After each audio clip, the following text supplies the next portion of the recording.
పరకాల వేదికగా సీఎం రేవంత్ రెడ్డి కీలక వ్యాఖ్యలు చేశారు. గత బీఆర్ఎస్ ప్రభుత్వ పాలనను ప్రస్తావిస్తూ మాజీ సీఎం కేసీఆర్ పై విమర్శలు గుప్పించారు. కేసీఆర్ చేసింది ఫ్యామిలీ జస్టిస్ అయితే తాను చేస్తోంది సోషల్ జస్టిస్ అని వ్యాఖ్యానించారు. ఇదే కేసీఆర్ పాలనకు ఇందిరమ్మ పాలనకున్న తేడా అని సీఎం రేవంత్ రెడ్డి అంటున్నారు. సామాజిక న్యాయానికి ప్రాధాన్యం ఇస్తూ తమ ప్రభుత్వం ముందుకు సాగుతోందన్నారు. పరకాల నియోజకవర్గంలో మరోసారి రేవూరి ప్రకాష్ రెడ్డిని గెలిపించాలని ప్రజలకు పిలుపునిచ్చారు. రాబోయే రోజుల్లో ఉమ్మడి వరంగల్ జిల్లాను అన్ని రంగాల్లో మరింత అభివృద్ధి చేస్తామని సీఎం రేవంత్ రెడ్డి హామీ ఇచ్చారు. ఆనాడు చంద్రశేఖరరావు గారు ముఖ్యమంత్రి అయ్యిండు.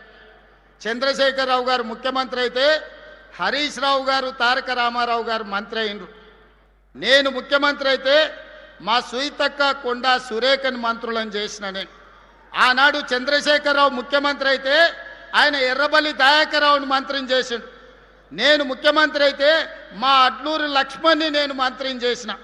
ఆనాడు చంద్రశేఖరరావు గారు ముఖ్యమంత్రి అయితే ఆయన బిడ్డను ఎంపీ చేసుకున్నాడు, ఓడిపోతే ఎమ్మెల్సీ చేసుకున్నాడు. నేను ముఖ్యమంత్రి అయితే మా చెల్లెలు డాక్టర్ కావ్యను పార్లమెంట్ సభ్యుడిగా చేసిన, యశస్విని ఎమ్మెల్యేగా చేసిన నేను. ఆనాడు చంద్రశేఖరరావు ముఖ్యమంత్రి అయితే జోగినిపల్లి సంతోష్రావు సడ్డకుని కొడుకుని రాజ్యసభ చేసుకున్నాడు. ఈనాడు నేను ముఖ్యమంత్రి అయితే మిత్రధర్మంగా వేం నరేందర్ రెడ్డిని మీ బిడ్డను రాజ్యసభలోకి పంపించిన నేను. ఆనాడు చంద్రశేఖరరావు ముఖ్యమంత్రి అయితే కరీంనగర్లో వినోద్రావును బండకేసి కొడితే ప్లానింగ్ కమిషన్ వైస్ చైర్మన్ చేసుకున్నాడు. నేను ముఖ్యమంత్రి అయితే తెలంగాణ ఉద్యమ కారకుడు JAC political JAC chairman Kodandaram గారిని నేను ఎమ్మెల్సీ చేసిన. ఇవాళ మీరు పోల్చుకోండి, చూడండి. చంద్రశేఖరరావు చేసింది ఫ్యామిలీ జస్టిస్ అయితే నేను చేసింది సోషల్ జస్టిస్. చంద్రశేఖరరావు గారు ముఖ్యమంత్రి అయితే ఆయన కొడుకును కేటీఆర్ను కార్యనిర్వాహక అధ్యక్షుడిని చేసుకున్నాడు. నేను ముఖ్యమంత్రి అయితే మా సోదరుడు మహేష్ గౌడ్ను సోషల్ జస్టిస్లో కాంగ్రెస్ పార్టీ అధ్యక్షుడిని చేసిన. ఇవాళ మీరు చెప్పండి సోదరులారా, కేసీఆర్ అయితే కేసీఆర్ కుటుంబానికి లాభం.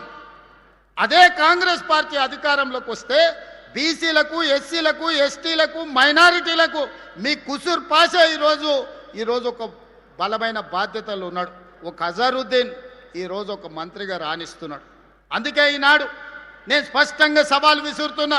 చంద్రశేఖరరావు ముఖ్యమంత్రి అయితే ఎవరెవరికి లాభం జరిగిందో అదే ఇందిరమ్మ రాజ్యం ప్రజాపాలన వస్తే ఏ రకంగా సీతక్క కొండా సురేఖమ్మ మంత్రులైందో, ఏ రకంగా అడ్లూరు లక్ష్మణ్ మంత్రి అయిందో, ఏ రకంగా అజరుద్దీన్ మంత్రి అయిందో, ఏ రకంగా డాక్టర్ కావ్య ఎంపీ అయిందో, యశస్విని ఎమ్మెల్యే అయిందో, వేం నరేందర్ రెడ్డి రాజ్యసభ అయిందో, లెక్కలన్నీ పక్కాగా నేను చెప్తా. ప్రొఫెసర్ కోదండరామ్ ఏ రకంగా ఎమ్మెల్సీ అయిందో, ప్రొఫెసర్ జయశంకర్ గ్రామం రెవెన్యూ విలేజ్ ఏ విధంగా అయిందో నేను లెక్క చెప్తా. ఇది ప్రజాపాలన. ఒకటొకటిగా సమస్యల్ని పరిష్కరించుకుంటున్నాం, మెల్లమెల్లగా కూడా తీసుకుంటున్నాం. ఈరోజు బోల్తా కొట్టిన బండిని పట్టాలు ఎక్కించినాం, ఇక పరిగెత్తించుడే ఉన్నది. మీ అందరి సహకారం, మీ అందరి ఆశీర్వాదం ఉండాలి.